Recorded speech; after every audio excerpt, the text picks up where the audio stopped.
Josh Heupel in Tennessee could not have had a better outing at the SEC Media Days when you look across the league and maybe the teams where the stock is rising, confidence is rising. The Tennessee Volunteers certainly has to be on that list. Jimmy Himes along Paige Dower here on the sports page. On full disclosure, Jimmy, my favorite comment from Josh Heupel when they spoke on Tuesday was when Josh Heupel said that in the quarterback room, it's important that the guys see Joey Aguilar go win the job.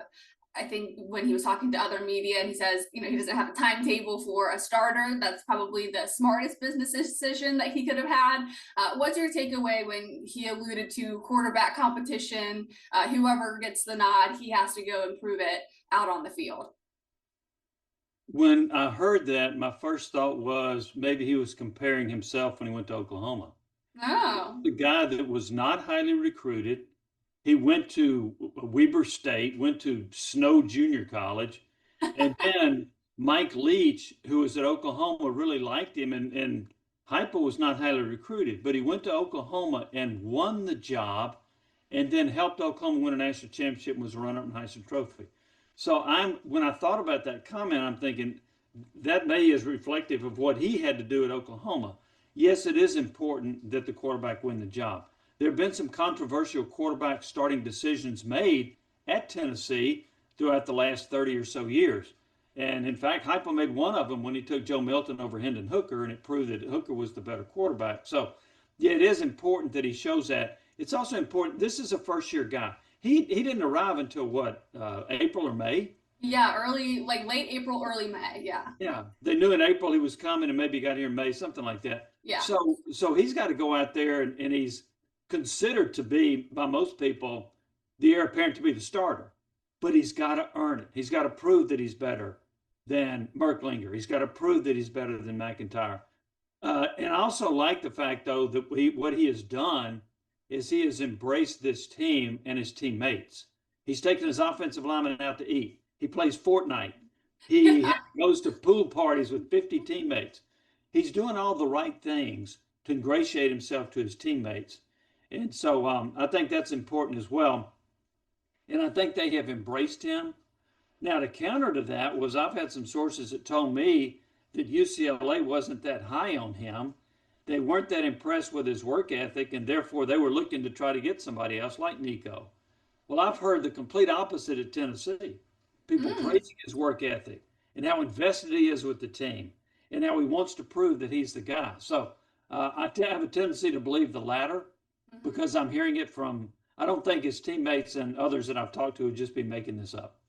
No. Well, and I also think maybe in some degree two things can be true at the same time. You essentially get traded for Nico Imaliava. You think you find a new team at UCLA, and they're like, actually, we're not really feeling you. We're going to kind of give you the boot. You can say if you want, but Nico's probably going to be our guy. I think that could give a guy a chip on the shoulder and maybe kind of a wake-up call if your sources were right at UCLA, where maybe he lacked some work ethic, and maybe this kind of gives him a refreshed perspective. And he's like, all right, well, I'm going to come to Tennessee. I'm going to hit the ground running. I want to be somewhere where I'm going to get playing time, or that I'm not maybe making those same mistakes or getting comfortable. Because even Miles Kitselman talked about that, where even if you really are that day one starter, like he is in the tight end room, you battle a lot with getting comfortable being already named the starter when you have a room full of guys who are just trying to get your spot or get more playing time. Maybe coming here to Tennessee, it's refreshed in the sense that, like, it's not set in stone that you're our starter. It'd be great if you are. You're a veteran player, and Tennessee needs that. And that's what they've had the last handful of seasons. But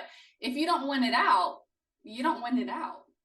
Well, and Aguilar might not have been a very good fit with what they were doing at UCLA. Right. You also have to question the UCLA coaching brass, because they had a losing record last year. I'm not sure how good they were. And also, and this is a bit unfair, but we started hearing some negative things about Nico when he left. So maybe some UCLA folks started saying some negative things about Joey Aguilar when he left. So all of that could be in play. But the key thing, getting back to the original thing, where Josh Heupel says somebody needs to go out and win the job.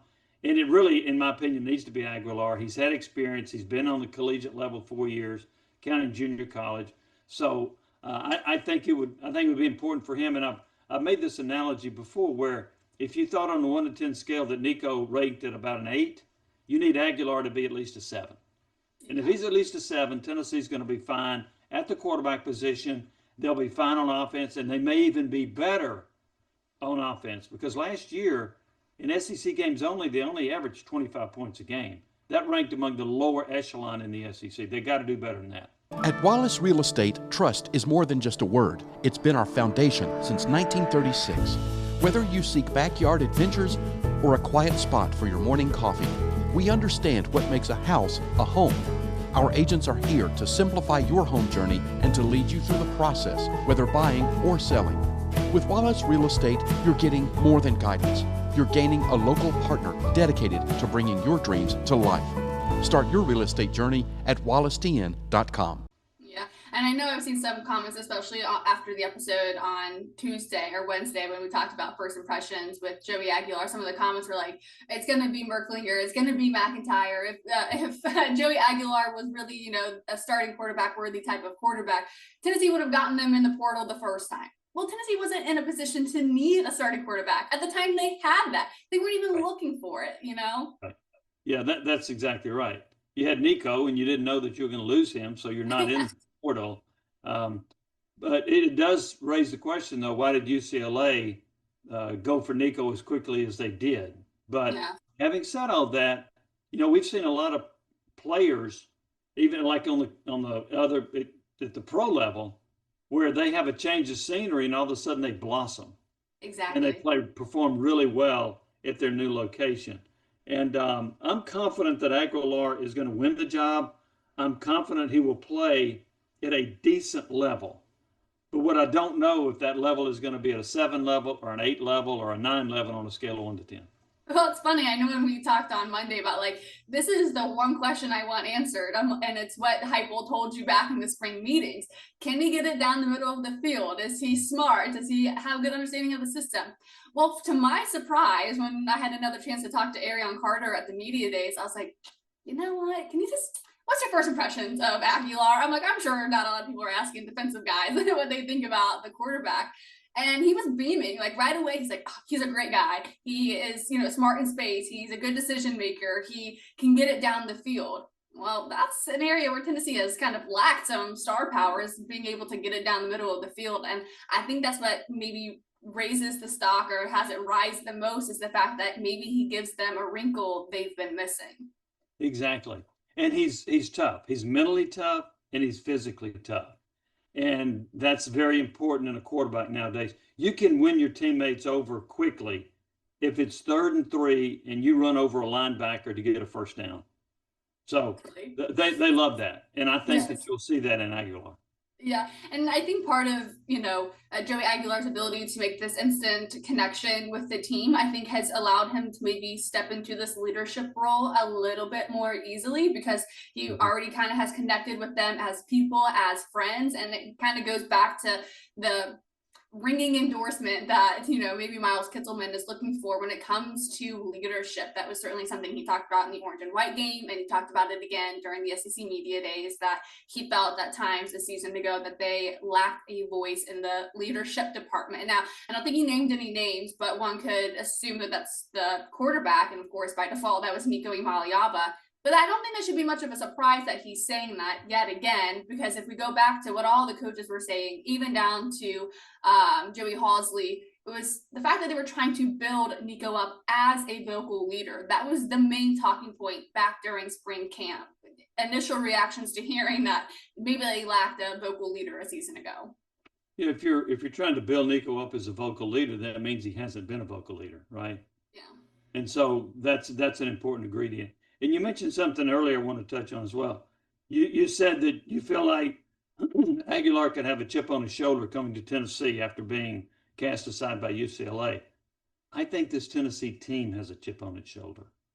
I think this team looks out and so many people are saying, oh, they lost Nico. They're not going to be as good. They're not a playoff contender and all this stuff.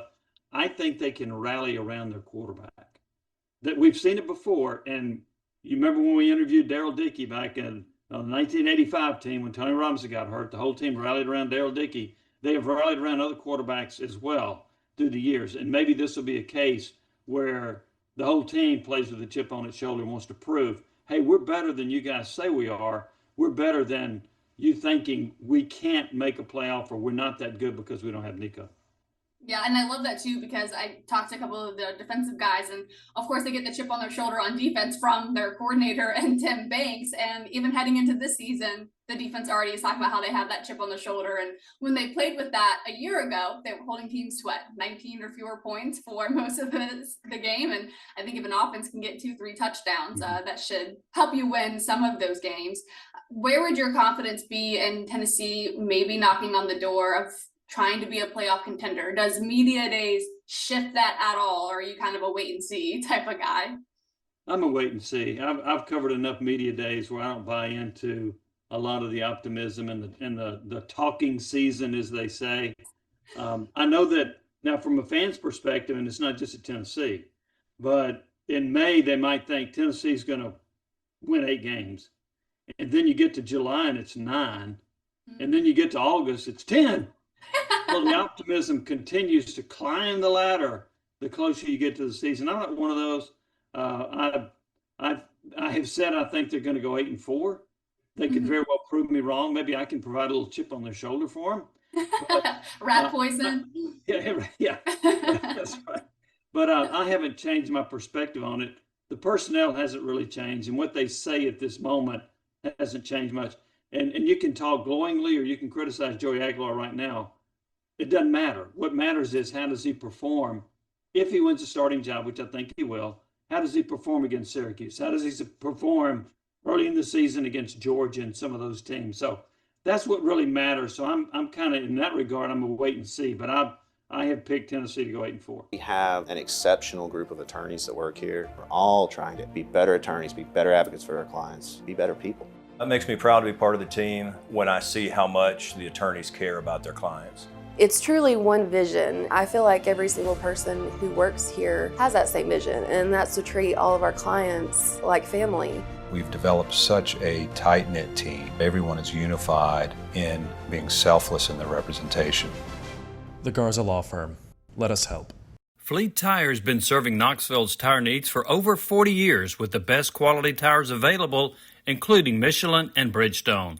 Owned and operated by Tennessee grads, their tires may not be orange, but their blood sure runs orange. For the best tires made with the best prices, see Fleet Tire.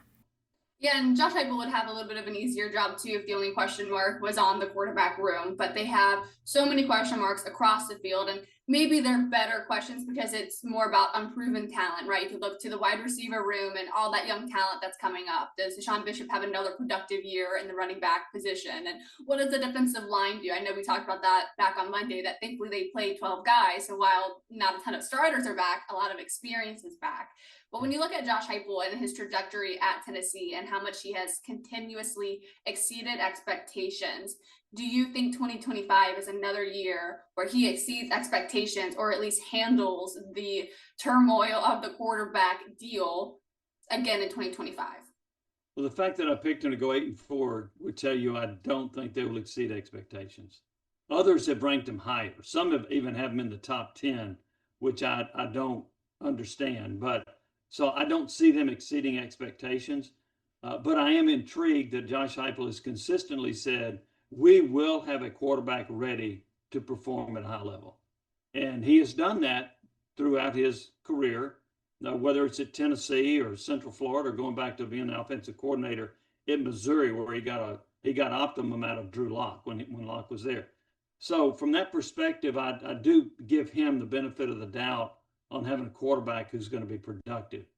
But you touched on it earlier. The offensive line returns one starter. The running back room lost the SEC Offensive Player of the Year. The top 3 receivers have left the program for a variety of reasons, either transfer or they're out of eligibility. So I don't see this offense all of a sudden looking like it did in 2022 and going out and averaging 40-something points. The key to me is, can they average at least 30 points in SEC games? I think, and there's a potential, but if you don't, you're not going to have a really good SEC record, in my opinion. I am very confident in the defensive line. I'm confident in the linebackers. I would be a little bit more confident in the secondary if Jamal McCoy was there, and we don't know when he's going to be there. But overall, if you said, are you more confident which unit?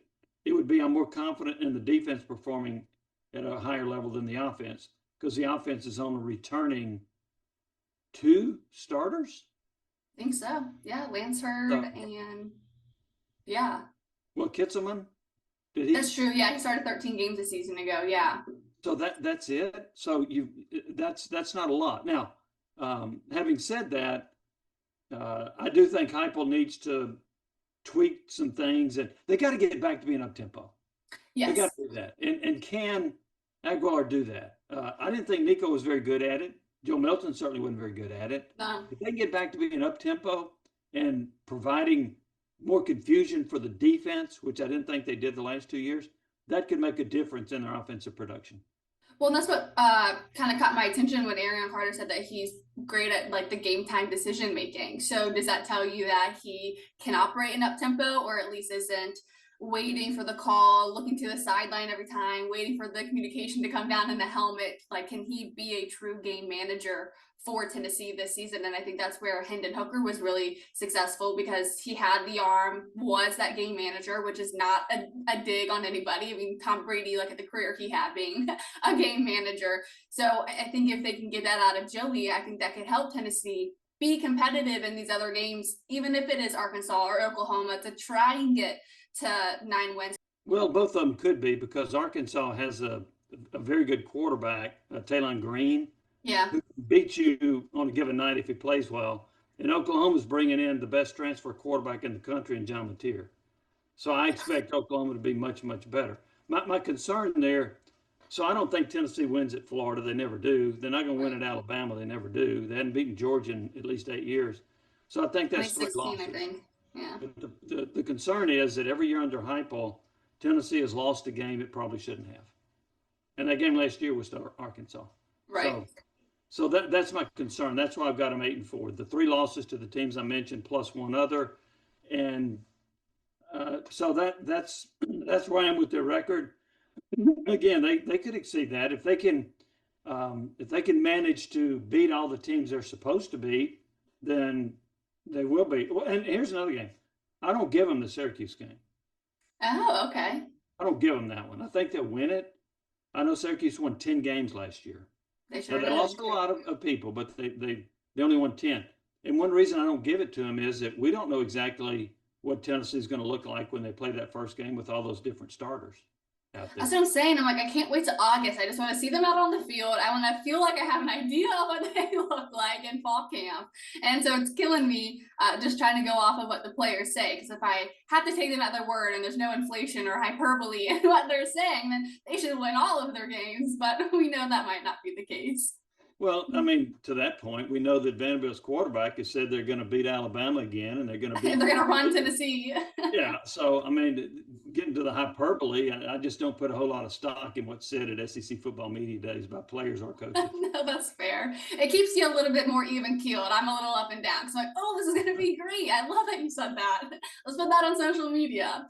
But yeah, I think, the way that Josh Heupel has orchestrated his team, and when he came to Tennessee and how much turmoil that they were under, whether it's scholarship reductions, recruiting restrictions, are they going to have postseason bans, and the mass exodus of players who left, I think being able to handle that, he should be able to handle the standard questions of who's returning, and then maybe a little bit more drama in the quarterback room, and at least be competitive in 2025.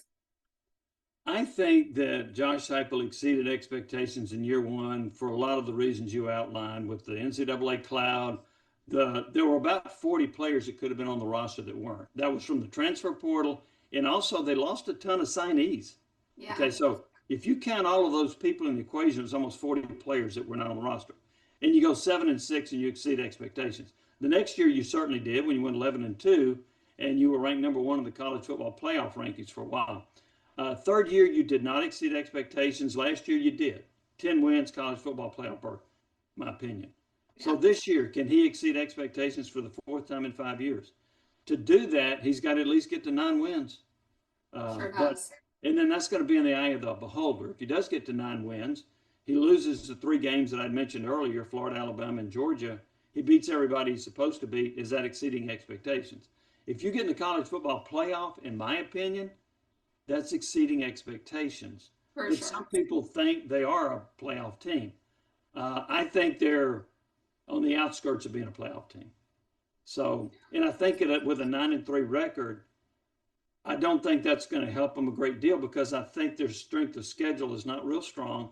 And if they get compared to other 9-3 teams, they could potentially be behind them. I think so too. The 3 9-3 teams from the SEC a year ago that didn't get in, all of them had a better strength of schedule last year than Tennessee. So that would be a little bit of a concern from that standpoint.